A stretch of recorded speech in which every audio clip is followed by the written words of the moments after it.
오늘은 고린도서 2장 6절부터 1권 10절까지 지혜라는 단어가 많이 나와요. 지혜. 그래서 왜 사도 바울이 고린도 교회 성도들에게 지혜에 대하여 강조를 했을까 하는 겁니다. 그것은 고린도라는 지역을 중심으로 살았던 그 시대 사람들의 관심은 어디에 있냐면 지혜에 있었어요. 지혜. 그래서 고린도 지역뿐만 아니라 로마가 지배하고 있었던 여러 도시 국가는 지혜로운 사람들이 많아가지고 이 지혜로운 사람들이 사람들을 동원해서 시장 같은 곳에서, 광장 같은 곳에서 자기가 깨달은 지혜를 선포합니다. 그걸 소위 뭐라고 이야기하냐면 운변술이라. 그리고 그걸 소위 뭐라고 이야기하냐면 설득력 있는 사람이다 라고 이렇게요. 그래서 그 사람들이 운변하고 사람들을 설득하면 사람들이 환호하고, 환호하는 것으로 끝나지 않고 뭘 할까요? 여러분 어디 모임에 가면 그냥 공짜로 가세요? 어떻게 해요? 이명훈 티켓이 막 그냥 살 수가 없다면서요. 그런 거하고 똑같아요. 왜냐하면 지금은 사람들이 트로트라는 장르의 음악을 통해서 인생에 대해서, 살아온 삶에 대해서 되돌아보고 그 친구가 읊어내는 그런 내용들이 마음에 와 닿으니까 그런 많은 돈을 주고 가는 거예요. 그것처럼 그 당시에는 음악이 아니라 뭐였다고요? 지혜.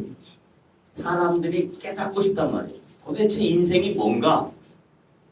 이 세상의 모든 것은 무엇으로부터 시작됐는가? 이런 걸 알고 싶단 말이에요. 그러니까 많은 철학자들이 지혜에 대해서 자기 나름대로 깨달은 것을 전하는 거예요. 거기에 많은 사람들이 왔어요.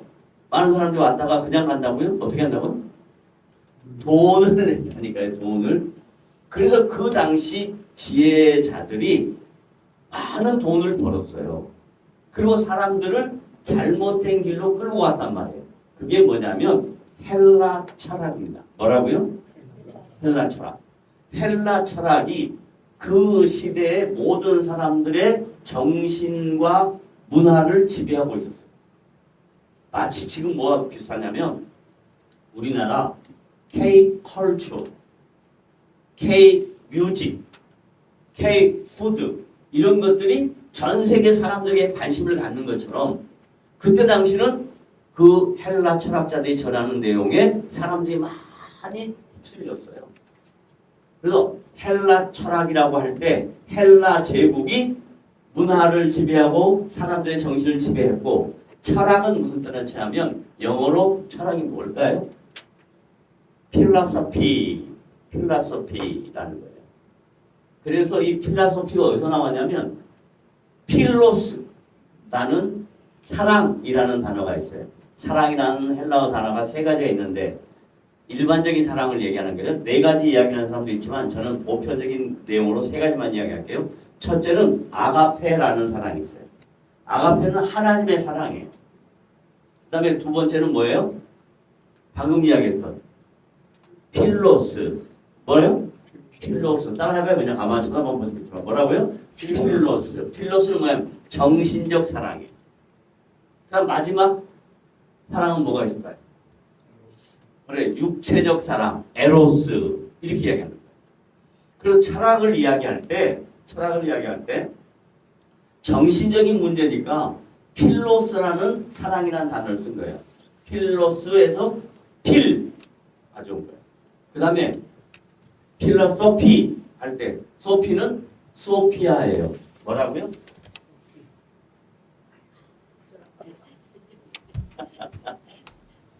내가 잘못했어요. 자, 소피아. 그 필라소피 할 때 소피아라는 단어에서 떼와서 이 사랑이라는 단어와 소피아라는 지혜가 합해져서 지혜를 사랑한다, 지식을 사랑한다. 이게 필라소피, 철학이라는 거예요. 그러니까 그 시대 사람들이 전부 다 머릿속에 뭐가 관심이 있냐면 도대체 지혜가 뭐냐 여기에 관심이 있었어요. 그래서 사도 바울이 고린도 교회 성도들에게 기독교에서 말하는 지혜와 세상에서 말하는 지혜가 다르다 이 얘기를 하는 거예요. 세상에서 말하는 지혜는 이성으로, 지식으로, 경험으로 터득된 것을 만들어낸 것을 지혜라고 이야기하고, 성경에서 말하는, 기독교에서 말하는 지혜는 성령과 관계에 있다라고 해요. 따라합니다. 우리가 믿는 지혜는 뭐와 연관과 관계에 있다고요? 성령과 관계에 있어요. 그러면 성령을 하나님이라고 그러잖아요. 그 성령 하나님을 또 다른 말로 말하면 뭐라고 이야기하냐면 인격이라고 그래요. 뭐라고 그런다고요? 인격이라고 그래요. personality, 인격이라고 이야기해요. 자, 지금 일반적으로 한국 교회는 성령을 전부 다 특별한 초월적인 초자연적인 역사 여기에만 관심을 갖고 있어요. 그러니까 이적에 표적에만 관심을 갖고 있어요. 그런데 성경에서 말하는 진정한 성령의 의미는 초월적인 것도 있고 초자연적인 것도 있지만 가장 중요한 건 뭐냐면 인격이에요. 인격. 인격과 인격이 만나는 거예요. 성령 하나님이 우리 모든 성도들의 인격에 찾아오셔서 우리 인격이 성령 하나님께 반응을 하는 거예요. 이게 진정한 기독교예요. 그런데 한국 교회는 너무나 성령을 인격적으로 이해하지 못하고 초월적으로 초자연적이고 뭐 대단한 이적이 일어나고 표적이 일어나는 것만 하다 보니까 한국 교회가 이 지경 이 꼴이 된 거예요. 그러니까 지금 우리는 성령 하나님의 인격을 닮아가야 하는 것이 한국교회 그리고 각자 성도들에게 주어진 임무예요. 우리가 그렇게 가야 해요. 그걸 지금 사도 바울이 가르치는 거예요. 야, 내가 성령의 지혜를 너희들에게 설명해 줄게. 그 이야기를 하는 거예요. 그게 이제 고린도전서 2장 6절부터 내용입니다. 다 같이 봅시다. 6절 뭐가 있어요? 그러나. 그래 앞에서 했던 얘기에 이 내용이 그리고가 아니라 이어지는 게 아니라 그러나라는 이야기를 하는 거예요. 더 중요한 내용이 있다 이 얘기하는 거예요. 그러나 뭐 시작 우리가 온전한 자들 중에서는 지혜를 말하노니 여기서 온전하다 이 말은 하나님이 우리에게 찾아와서 우리를 온전케 하셨던 자들 성도들은 뭘 한다고요? 지혜를 말한다. 성령의 지혜를 우리는 깨달았다 이 말이에요. 그런데 시작 이는 이것은 성령의 지혜는 시작 이 세상의 지혜가 아니요. 그러니까 뭔 지혜가 아니요? 헬라 철학이 아니요 이 말이에요. 인간의 이성의 노력으로 터득된 경험의 결과가 아니요 이 말이에요. 그럼 뭐냐? 또 이 세상에서 없어질 뭐 누구? 통치자들 로마 황제들의 지혜도 아니다. 왜냐하면 로마 황제가 신이었으니까. 로마 황제가 신처럼 등극했으니까. 그거 아니다. 이 말이에요. 그거 아니다. 그럼 뭐냐? 7절 시작. 또 요게 중요해. 뭐요? 하나밖에 없다. 오직 시작. 은밀한 가운데 있는 하나님의 지혜. 이 은밀한 가운데 있는 하나님의 지혜를 뭐라고 이야기했냐면 감추어져 있던 것이다. 그래요. 감추어져 있던 것이다. 그럼 감추어졌던 게 뭐냐? 감추어졌던 게 뭐냐? 누가 뭘 이렇게 감추려면 어디다 감춰요? 사람이 안 보이는 데 감추잖아요. 근데 하나님의 지혜는 사람이 안 보이는 데 감추는 게 아니라 하나님께서 세우신 성경을 기록했던 저자들을 통해서 하나님의 마음을 조금씩 조금씩 알려주시고 그걸 뭐라고 이야기하냐면 따라하세요. 계시의 점진성. 뭐라고? 그 말은 뭔 말이에요? 점진성이 뭔 말이에요? 조금씩 조금씩 조금씩 풀어준다 이 말이다. 그러면 누가 풀었냐? 투마치가. 자, 누가 풀었냐면 모세가 제일 먼저 풀었어요. 모세가. 모세가 창세기, 출애굽기, 레위기, 민수기, 신명기 이 모세 오경을 통해서 하나님이 어떤 분인가를 싹 풀어놓은 거예요. 그러면 모세가 풀어놓은 하나님이 어떤 분이냐 하는 것을 간단하게 정리하면 이래요. 여러분 다 아시잖아요. 창세기 1장 1절 뭐예요?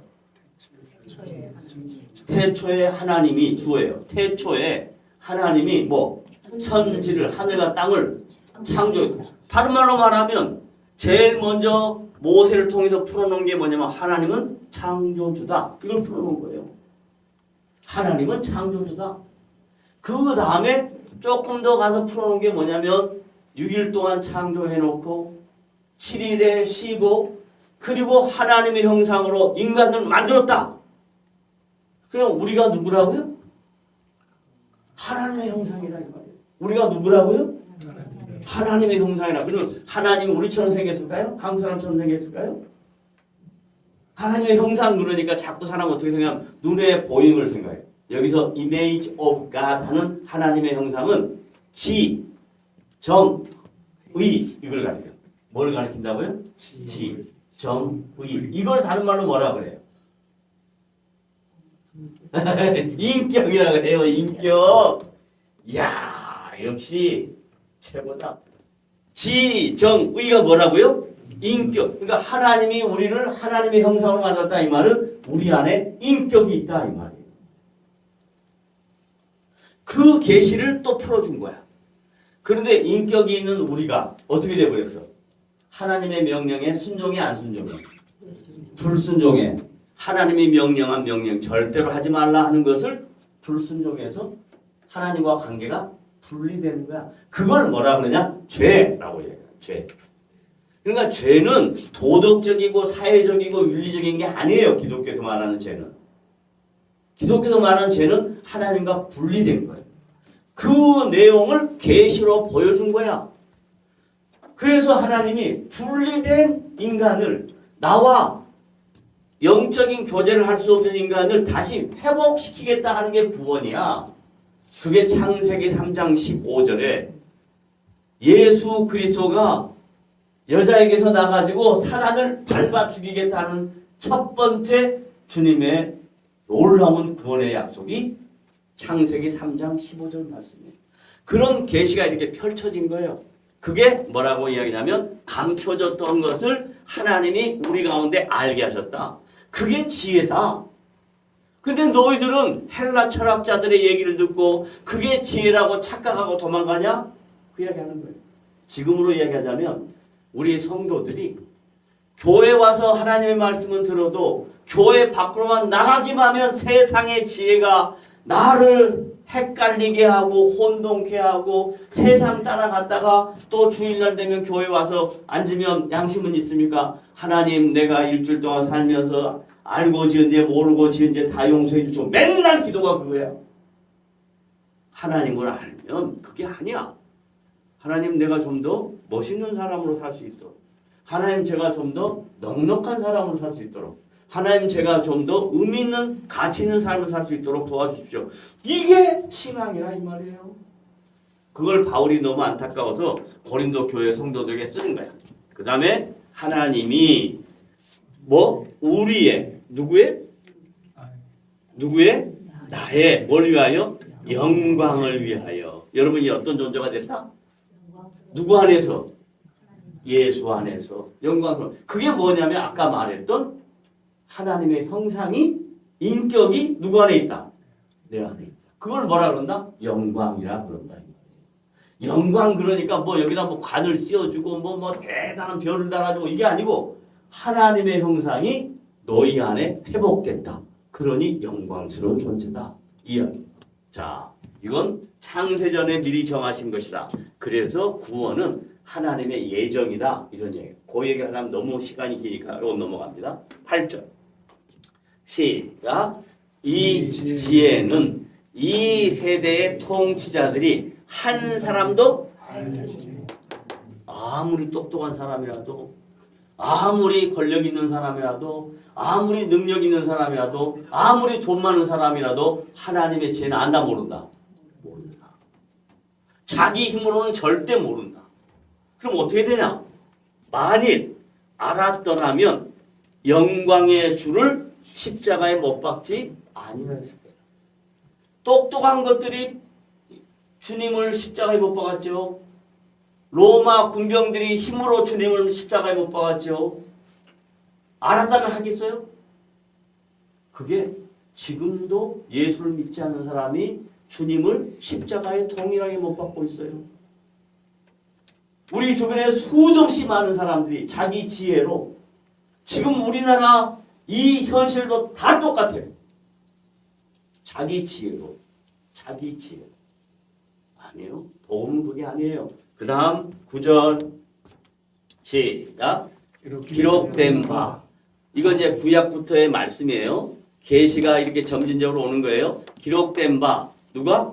하나님이. 누구를? 자기를 사랑하는 자들을 위하여. 뭐? 예비하신 모든 것을.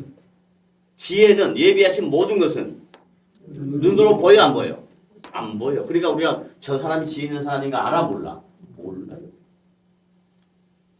그 다음에 귀로 듣지 못해. 아무리 설명해줘도 안 들어. 그런데 성령이 내 안에 임하시면 눈으로 보이지 않아도 귀로 들리지 않아도 그게 어떻게 돼? 믿어지는 거야. 그게 지혜야. 그게 지혜야. 그냥 믿어지는 거야. 어제 제가 어떤 분하고 대화 중에 저한테 그런 이야기를 해요. 좀 하나님이 눈으로 보여주시고 그냥 귀로 들려주시면 얼마나 좋겠어요. 그래. 아, 그러면 쉽죠. 그러면 얼마나 좋겠어요. 하나님 만나서 하나님 알아서 해주세요. 하나님 알아서 해주지. 그렇게 안 해요. 눈으로도 보여주지 않고 귀로도 들려주지 않아. 그러나 내 인격 안에 지정의 안에 깨닫게 해주십니다. 그래서 내가 의지적으로 결단하는 거야. 아, 나는 2025년 이렇게 살아야 되겠다. 아, 나는 주님이 주신 이 감정에 반응해야 되겠다. 아, 내가 주님의 말씀을 깨달았으니 그렇게 살아야 되겠다. 따라가야 되겠다. 이런 마음이 생기는 거예요. 그게 성령의 일하심, 인격이니까. 그 다음 마음으로 생각하지도 못하였다 함과 같으니라. 그러니까 눈도 아니고 귀도 아니고 뭣도 아니다? 마음도 아니다. 자, 마지막 10번째. 시작. 오직 하나밖에 없다. 이마. 답은 하나밖에 없다. 답이 여러 개 있지 않아. 신앙생활하는 건 답이 많지 않아요. 딱 한 가지야. 오직 시작. 하나님이 성령으로 인격으로 이것을 지혜를 우리에게 보이셨으니 인격은 모든 것 곧 하나님의 깊은 것까지도 뭐한다? 통달, 전체를 이해한다. 이런 뜻이에요. 그러니까 요 말에 또 문제가 생겨. 성령으로 모든 하나님의 뜻을 다 통달한다 그랬으니까 성령 충만 받으면 하나님의 뜻을 다 한다. 그래서 성령 충만은 어떻게 하냐? 기도 많이 해야 된다. 금식 많이 해야 된다. 그러면 성령 충만하다. 아니요. 성령은 뭐냐? 이거예요. 모든 것을 통달하는 건 뭐냐? 이거예요. 히브리서 4장 12절에 가면 성령은 곧 뭐냐? 하나님의 말씀이다. 성령은 뭐다? 하나님의 말씀이다. 요한복음 1장 1절에 태초에 말씀이 계시냐. 이 말씀은 하나님과 함께 계셨고, 그러니까 말씀이 인격이고 하나님이 인격이고 성령이 인격이에요. 그래서 히브리서 4장 12절에 보면 모든 말씀은 하나님의 감동으로 된 것으로, 성령으로 된 것으로 우리의 혼과 영혼과 골수를 쪼개기까지 하는, 하나님 말씀 아니고는 절대로 변화될 수가 없어요. 하나님 말씀으로만 변화가 되는 거예요. 하나님 말씀으로만 우리의 인격의 가치관에 전이가 생겨. 하나님의 말씀 아니고는 절대로 될 수가 없어. 그래서 아침에도 차를 타고 오면서 권사님들하고 어떤 분에 대한 얘기를 하다가 내가 누구를 정말로 사역자답게 만들기 위해서 많은 인간적인 노력을 했는데 안 되더라. 인간이 인간을 바꿀 수 없더라. 그러니까 다들 하신 말이 그렇죠. 왜요? 인생을 살아보니까 알죠. 인간은 인간을 바꿀 수 없어. 그런데 누가 바꿔? 성령이 바꿔. 뭘로? 말씀. 말씀을 알아야 그 내용이 되는 거예요. 그래서 히브리서 4장 12절부터 13절 제가 읽어드리려고 해요. 여러분에게 하나씩 따라 읽으세요. 자, 따라 읽으세요. 하나님의 말씀은 살아있고 살아있대. 이 말이 뭔 말이면 이건 책이잖아요. 책, 글이잖아요. 근데 이게 뭐가 있다고요? 살아있다. 뭐니까? 인격이니까. 인격이니까 살아있는 거예요. 인격이니까. 지금도 역사하시는 거예요. 인격이니까. 하나님의 말씀은 살았고, 그 다음에 두 번째, 활력이 있어. 운동력이 있어. 따라하세요. 활력이 있어. 좌우에 날선 어떤 검보다 예리하여 혼과 영과 및 관절과 골수를 찔러 쪼개기까지 하며 또 마음의 생각과 뜻을 판단하나니 지은 것이 하나도 그 앞에 나타나지 않음이 없고 중요해요. 우리의 결산을 우리의 뭐? 인생의 마지막 하나님 앞에 설 것을 결산을 어떻게? 받으실 이의 눈 앞에 따라하세요. 받으실 이의 눈앞에 만물이 벌거벗은 것 같이 드러나리라. 그래서 우리가 주님 앞에 가면 다 드러난다. 우리가 살았던 인격의 모습이 다 드러난다는 거예요. 주님이 뭘 보고 판단하냐?